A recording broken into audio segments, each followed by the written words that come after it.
Hello everyone. This is the last lecture of chapter number 3. The topic is Green Revolution. अब बात आती है what is green. Green का मतलब होता है crop. Green means crop. ठीक है. और revolution. Revolution means change लाना. और change मतलब spurt. मतलब increase करना. Spurt is increase. What do you mean by spurt? Spurt means increase. तो green revolution का मतलब होता है crop. Crop में स्पोर्ट मतलब प्रोडक्शन को बढ़ाना. Increase in crop production is known as green revolution. Clear.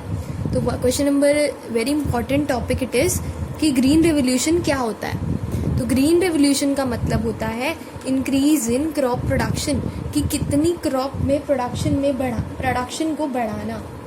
ठीक है. अब देखो बहुत सारे रिफॉर्म्स लाए गए. रिफॉर्म्स मीन्स बहुत सारे चेंजेस लाए गए.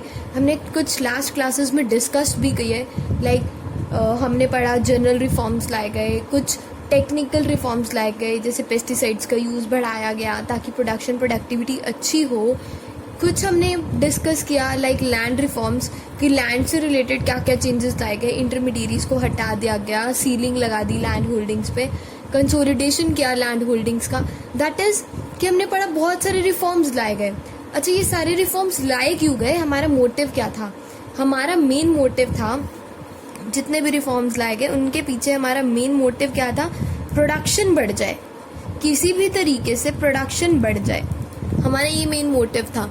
ठीक है. इंसेक्टिसाइड पेस्टिसाइड्स का यूज क्यों किया? ताकि प्रोडक्शन बढ़ जाए. ठीक है. HYV सीड्स क्यों यूज किए? ताकि प्रोडक्शन बढ़ जाए. इंटरमीडिएरीज को हटा दिया ताकि लोग बीच में जो तंग करते हैं, जैसे जमींदार जो तंग कर रहे थे, जो ऑनर्स थे, उनसे रिलेटेड जो रिफॉर्म्स लाए गए. मेनली हमारा मेन मोटिव जो था that is to increase the production. तो मतलब मेरा कहने का है कि जितने भी रिफॉर्म्स लाए गए, इन रिफॉर्म्स के बाद जिनको हम बोलते हैं एग्रीरियन रिफॉर्म्स, क्या बोलते हैं? Agrarian reforms. क्लियर. जितने भी ये रिफॉर्म्स थे उनसे मेरी अल्टीमेटली आफ्टर एग्रीरियन रिफॉर्म, जितने भी रिफॉर्म्स लाए गए, जितने चेंजेस किए गए, उससे मेरा मेन मोटिव था प्रोडक्शन बढ़े. और आफ्टर एग्रीरियन रिफॉर्म्स इंडिया की जो फूड मतलब प्रोडक्शन थी वो बढ़ गई. एक्चुअल में बढ़ गई. रिफॉर्म्स के बाद प्रोडक्शन बढ़ गई और इंडिया क्या हो गया? सेल्फ सफिशिएंट हो गया. इंडिया बिकम सेल्फ सफिशिएंट इन फूड ग्रेन प्रोडक्शन. मतलब इंडिया बिकेम सेल्फ सफिशिएंट. जितनी प्रोडक्शन होनी चाहिए थी उतनी ही प्रोडक्शन होने लग गई. तो इंडिया सेल्फ सफिशिएंट हो गया. अल्टीमेटली आई कैन से कि there was a green revolution. हमारे वहां पे क्या आ गई? Green revolution. क्लियर. तो what is green revolution? Green means crop, revolution means sport. तो आई कैन से कि there what do you make green revolution का मतलब ही क्या होता है? कि प्रोडक्शन का बढ़ना. Increase in crop production is known as green revolution. Clear. अब ये बात आती है ये कैसे हुआ, कब हुआ? तो जितने भी रिफॉर्म्स लाए गए थे प्रोडक्टिविटी को बढ़ाने के बाद प्रोडक्शन बढ़ी आफ्टर दीज रिफॉर्म्स, और इंडिया जो था सेल्फ सफिशिएंट बन गया. ठीक है. और प्रोडक्टिविटी जो है हमारी बढ़ गई. और हमने क्या आई? दैट इज ग्रीन रेवोल्यूशन आई. और ग्रीन रेवोल्यूशन कब आई थी? 1967 to 68 ईयर है. कब आई थी ग्रीन रेवोल्यूशन? 1967 to 68. तब ग्रीन रेवोल्यूशन आई थी. क्लियर.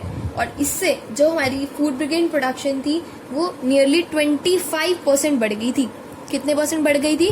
नियरली 25% इंक्रीज हो गई थी. क्लियर. एक बार जितनी बार हो सके ज्यादा क्लास को सुना करो, जिससे तुम्हारे को टेक्निक मतलब रिवाइज होगा और याद होगा. तो एक बार मैं फिर से दोबारा बता रही हूँ. Green means crop, revolution means spot. तो ये कब हुआ? एग्रीरियन रिफॉर्म्स लाने के बाद हमारे प्रोडक्शन बढ़ गई थी. इंडिया सेल्फ सफिशिएंट हो गया था. 1967-68 की बात है. तो तब आई थी हमारी ग्रीन रेवोल्यूशन. क्लियर है. अब आते हैं कैरेक्टरिस्टिक्स या फिर ग्रीन रेवोल्यूशन के कुछ कैरेक्टरिस्टिक्स ऑफ ग्रीन रेवोल्यूशन. मतलब हमने इसमें क्या पढ़ना है? Characteristics. First is sport in crop productivity. Sport in crop productivity. Sport in crop productivity. इसका क्या मतलब है कि इंडिया की ग्रीन रेवोल्यूशन के आने के बाद जो प्रोडक्टिविटी थी बहुत ज़्यादा बढ़ गई थी. वो तो हमें पता ही है. उसी को तो नाम दिया green revolution. That is increase in production and productivity. तो स्पोर्ट इन क्रॉप प्रोडक्टिविटी बढ़ गई थी, और वो हमने टेबल भी देखी थी ना, किस किस की बढ़ी थी, वीट की और राइस की। ये हमने टेबल 1 फर्स्ट चैप्टर में देखी थी कि वीट और राइस की प्रोडक्शन और प्रोडक्टिविटी बढ़ गई थी। ठीक है, वीट की जो पहले प्रोडक्टिविटी थी, ठीक है, वो थी 660 kg। 660 थी कब थी 666 2016-17 में। ठीक है, और सॉरी 1951 में कितनी थी 660, और 16-17 में जो हो गई थी दैट इज 3216। ऐसे ही अगर मैं बात करूं राइस की भी प्रोडक्टिविटी बढ़ गई थी।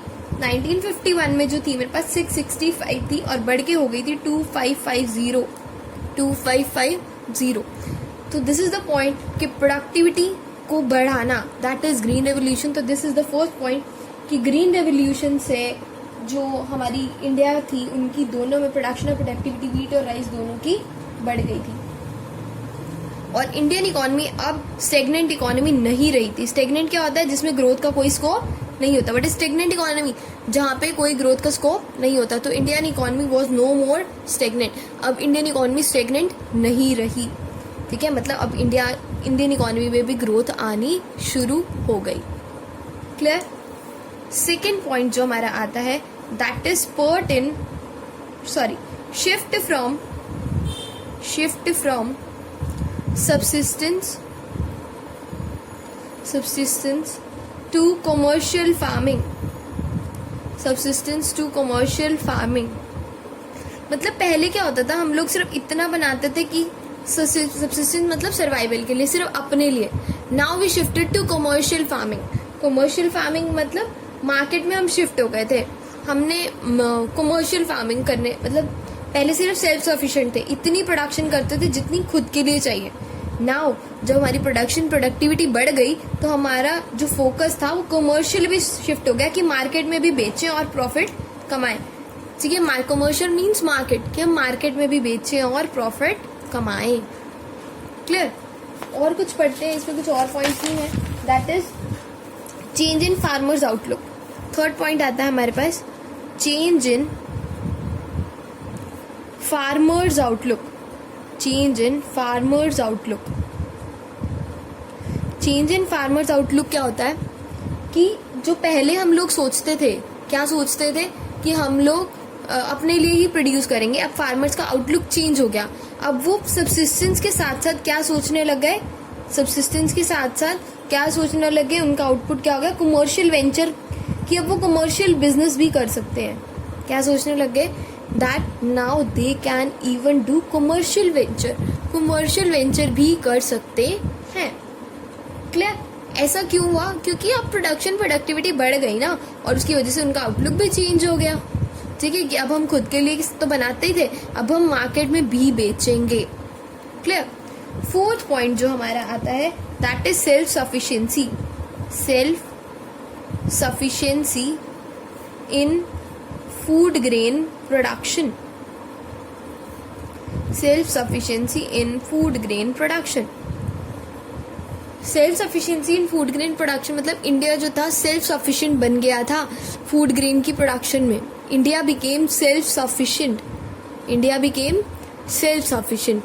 कि सेल्फ सफिशिएंट हो गए थे फूड ग्रेन प्रोडक्शन में। ठीक है, India became self sufficient. Clear है, सेल्फ सफिशिएंट, क्योंकि अब हमारे पास बफर स्टॉक्स थे फूड ग्रेन के। इतना स्टॉक तो हो ही गया था कि बफर स्टॉक मतलब स्टॉक मेंटेन करना, बहुत सारा स्टॉक अब हम मेंटेन कर सकते थे। क्लियर। और एक लास्ट आता है हमारे पास fifth point, substantial rise in area under cultivation. Substantial rise in area under cultivation, इसका क्या मतलब है कि जो पहले 13 हेक्टेयर के अराउंड हमारे पास एरिया होता था। देखो, प्रोडक्टिविटी बढ़ेगी तो एरिया भी तो बढ़ जाएगा कल्टीवेशन के लिए। ठीक है, तो एरिया भी बढ़ गया। टेक्नोलॉजी जो थी, HYV टेक्नोलॉजी थी, देखो HYV सीड्स हम यूज करने लग गए थे। HYV सीड्स यूज करने लगे थे, हाई यील्डिंग वेराइटी सीड्स। उससे क्या हुआ बच्चे, जो सोइंग मतलब बोने से लेकर और फसल को काटने तक, सोइंग और हार्वेस्टिंग के बीच का जो time gap that was reduced, ये टाइम गैप कम हो गया, ठीक है। तो प्रोडक्टिविटी तो अपने आप ही ज़्यादा हो जाएगी। जब सोइंग और हार्वेस्टिंग के बीच का जो टाइम गैप था वो कम हो गया तो प्रोडक्शन तो ज़्यादा ही होगी। तो वही हुआ कि सोइंग और हार्वेस्टिंग का टाइम गैप कम हो गया और प्रोडक्शन क्या हो गई, ज़्यादा। तो एक बार डिस्कस करते हैं हमने क्या क्या पॉइंट्स डिस्कस करे कि green revolution means increase in crop production, बहुत इंपॉर्टेंट टॉपिक है। और ये कब हुआ, आफ्टर एग्रीरियन रिफॉर्म्स प्रोडक्शन जो है बढ़ी थी, सेल्फ सफिशिएंट इंडिया हो गया था। पहला स्पॉट इन क्रॉप प्रोडक्टिविटी किस किस की बढ़ी थी, वीट एंड राइस, और इंडियन इकोनॉमी अब स्टेगनेंट नहीं रही थी। फिर हमारा आउटलुक चेंज हो गया था सब्सिस्टेंस से कॉमर्शियल, कि अब हमारे पास सरप्लस आउटपुट था, बहुत सारा आउटपुट था, तो हमने अब मार्केट में बेचना शुरू कर दिया था टू जनरेट प्रॉफिट। एक था फार्मर्स का आउटलुक चेंज हो गया था, अब सब्सिस्टेंस थे, they wanted commercial venture also, अब वो कमर्शियली अपना बिजनेस भी सेटअप करने लग गए थे।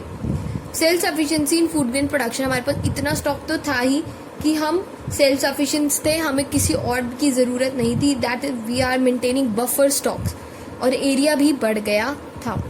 Clear? So recall the points again and again. क्या? Spot in crop production, shift from subsistence to commercial, farmers का आउटलुक चेंज हुआ, हम सेल्फ सफिशिएंट हो गए, और एग्रीकल्चर का एरिया भी बढ़ गया। क्लियर है? एग्रीकल्चर का एरिया भी बढ़ गया। This was the very important topic. Okay guys, और नेक्स्ट टॉपिक जो हमारा आता है हम इसी क्लास में कवर कर रहे हैं, जो मैंने आपको नोट्स भी भेजे थे।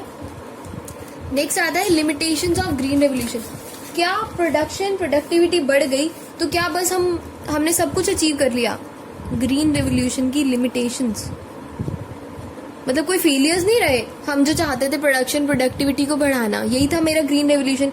क्या कुछ फेलियर्स नहीं रहे? क्या कुछ लिमिटेशंस नहीं थी? बिल्कुल थी, फेलियर्स भी थे और कुछ लिमिटेशंस भी थी। Some are the failures and some are the limitations. क्या? फर्स्ट आता है हमारे पास लिमिटेड क्रॉप्स।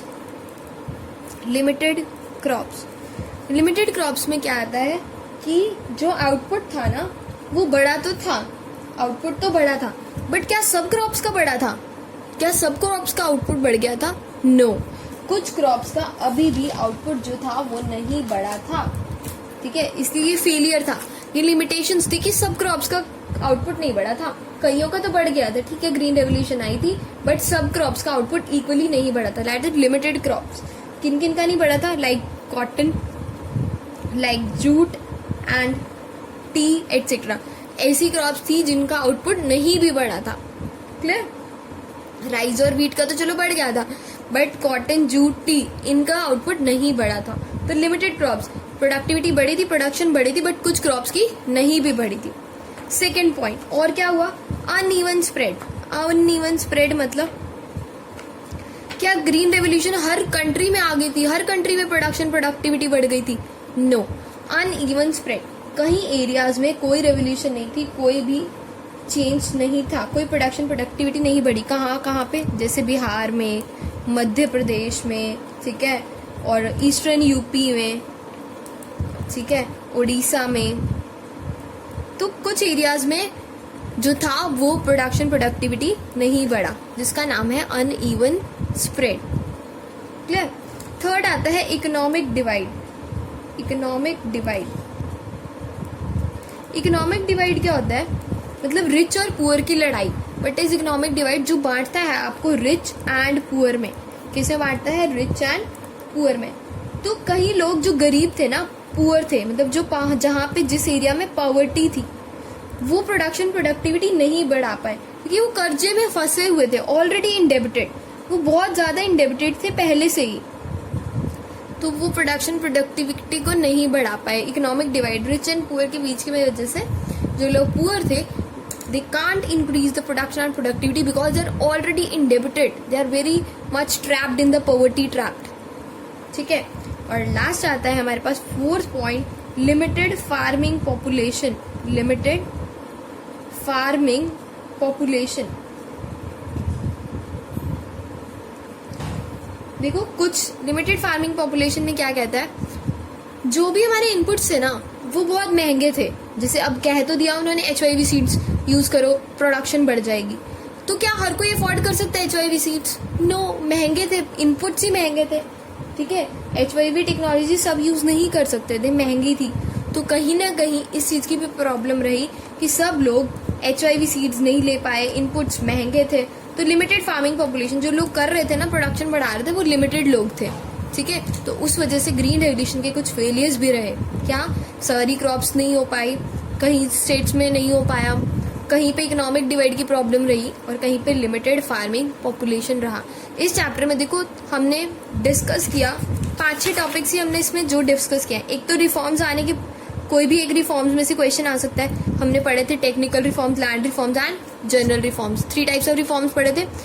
या तो क्वेश्चन इसमें से आएगा या फिर क्वेश्चन ग्रीन रेवोल्यूशन का आएगा, इंपॉर्टेंट, ठीक है। 6 मार्क्स क्वेश्चन अगर इस चैप्टर का आता है तो इन दोनों टॉपिक्स में से ही आता है। तो आपको ये 2 टॉपिक्स बहुत अच्छे से करने हैं, क्लियर है।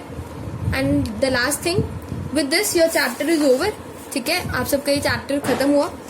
बट मुझे एक बात कहनी थी, आप सभी एक्चुअल में we are not having face to face classes कि मैं आपको डंडा दे के याद कराऊं। थोड़ा सा बी सीरियस अपनी स्टडीज को लेके, बिकॉज कुछ भी CBSE की नोटिफिकेशंस हो सकती हैं और हमारे एग्जाम्स हो सकते हैं जल्दी भी हो जाए। वैसे तो टाइम मतलब मार्च से पहले तो नहीं होंगे, बट एटलीस्ट हम लोग अपनी प्रिपरेशन प्रॉपर टाइम पे रखें ताकि हमें लास्ट में दिक्कत ना आए, ठीक है। और revision classes I will be starting from Monday onwards, might be, ठीक है। और जैसा भी रहेगा नेक्स्ट चैप्टर का भी देख लेंगे। बट मेरी सबसे यही रहेगा कि आप लोग जितना हो सके घर पे एटलीस्ट आधा पौना घंटा जरूर पिछला रिवाइज करो, बिकॉज थ्योरी सब्जेक्ट है। अभी आपके ऊपर कोई डंडा नहीं है कि आपको कोई बिठा के याद कराएगा, ठीक है। आप खुद सीनियर हैं और सब लोग खुद अपना जानते हैं कि उनको पढ़ना है या क्या करना है। तो please be serious towards your studies and give proper time to your studies, very beneficial for you all, okay. Thank you.